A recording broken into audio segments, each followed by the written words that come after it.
Hey guys, welcome back to my YouTube channel. This is Varun and आज मैं आपके लिए लेके आया हूँ एब्सोल्यूट गिटार बिगनर सीरीज़। अगर आप एक बिगनर हैं, आपको नहीं पता कि एक इंस्ट्रूमेंट को कैसे सीखा जाता है या इस गिटार को कैसे सीखना है या आपका प्लान क्या होना चाहिए, सो ये वीडियो आपके लिए ही है। और आज हम अपने कोर्स का एक ओवरव्यू लेंगे कि हम क्या क्या और कैसे कैसे सीखेंगे। सो पॉइंट नंबर 1, सबसे पहले हम सीखेंगे बेसिक म्यूज़िक थ्योरी। ठीक है, ये बेसिक म्यूज़िक थ्योरी है जो कि बच्चों को स्कूल में सिखाई जाती है और किसी भी इंसान को एक बेसिक नॉलेज इसके बारे में होनी चाहिए, बिकॉज ये आपको एक इंस्ट्रूमेंट सीखने में बहुत हेल्प करता है। ठीक है, पॉइंट नंबर 2, किसी भी इंस्ट्रूमेंट में से साउंड निकालना। ठीक है, जब सबसे पहला काम है हमारा उस इंस्ट्रूमेंट में से साउंड को निकालना, साउंड प्रोड्यूस करना।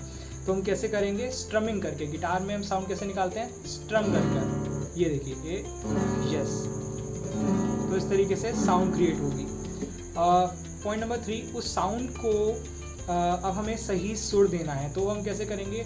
कॉर्ड्स प्रैक्टिस करके। कॉर्ड्स, ठीक है, कॉर्ड्स हमारे साउंड को एक सही सुर देती हैं। तो ये साउंड है एंड इसमें अगर हम कॉर्ड्स ऐड करें तो हम उसे सही सुर दे पाएंगे।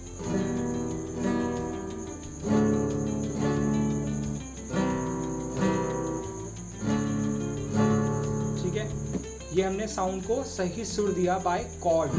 ठीक है, पॉइंट नंबर 4, अब सुर को सही टाइम पर प्ले करना, यानी कि सही टाइमली मैनर पर प्ले करना, यानी कि ताल पर प्ले करना।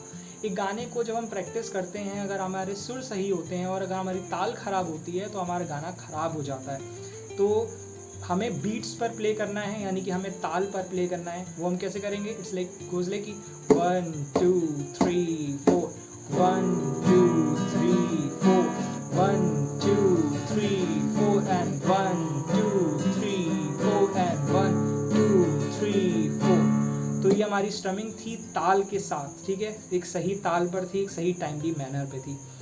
पॉइंट नंबर 5, अब हम सीखेंगे नेक्स्ट जो है वो है स्केल्स। ठीक है, स्केल्स एक इंटरमीडिएट लेवल की चीज़ है। जब आप स्केल्स को सीखना स्टार्ट करेंगे तब आपको ये समझ में आएगा कि एक गाने को कंपोज करने में स्केल्स का कितना ज़्यादा इम्पोर्टेंस है ना। जब आप एक गाने को प्रोड्यूस करेंगे, कंपोज करेंगे, तब आपको समझ में आएगा कि स्केल्स बहुत ज़्यादा इम्पॉर्टेंट हैं। पॉइंट नंबर 6, उसके बाद हम सीखेंगे सरगम्स एंड अलंकार। आप इससे ध्यान से सुनिएगा कि किसी भी सॉन्ग को जब हम प्रैक्टिस करते हैं, उसके सुर ताल सब हम कंप्लीट कर देते हैं और उसको बहुत ज़्यादा प्रैक्टिस करते हैं, तब हमारा मन करता है कि हम उस गाने में कुछ नई एडिशन करें, यानी कि हम अपने हिसाब से उस गाने को कंपोज करें, अपनी हरकतें डालें, अपनी मुर्खियाँ डालें। तो सरगम्स और अलंकार आपको वो करने में हेल्प करेगा। अब सरगम और अलंकार को जब हम गिटार पर प्रैक्टिस करेंगे, ये क्लासिकल थिंग है, ठीक है, पॉइंट याद रखिएगा। जब हम इसको प्रैक्टिस करेंगे तो बेसिकली क्या होगा, हमारी फिंगर्स की एक्सरसाइज होगी, तो हम उसे ईजिली, हम उसी की वजह से हम किसी भी गाने की लीड्स प्ले कर पाएंगे। अब लीड्स क्या होती हैं? लीड्स ये याद रखिएगा कि किसी भी गाने को वर्ड टू वर्ड प्ले करना, यानी कि नोट टू नोट प्ले करना, वो होता है लीड्स प्ले करना।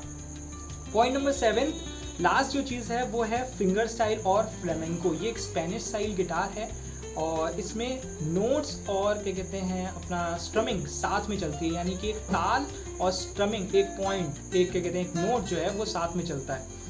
तो ये हमारा 7th चीज़ थी जो हमें करनी है कंटेंट में। सो ये था हमारा एब्सोल्यूट गिटार बिगनर सीरीज़ का एक ओवरव्यू। मिलते हैं एक नेक्स्ट वीडियो में एक पहले लेसन के साथ। Till then, bye bye.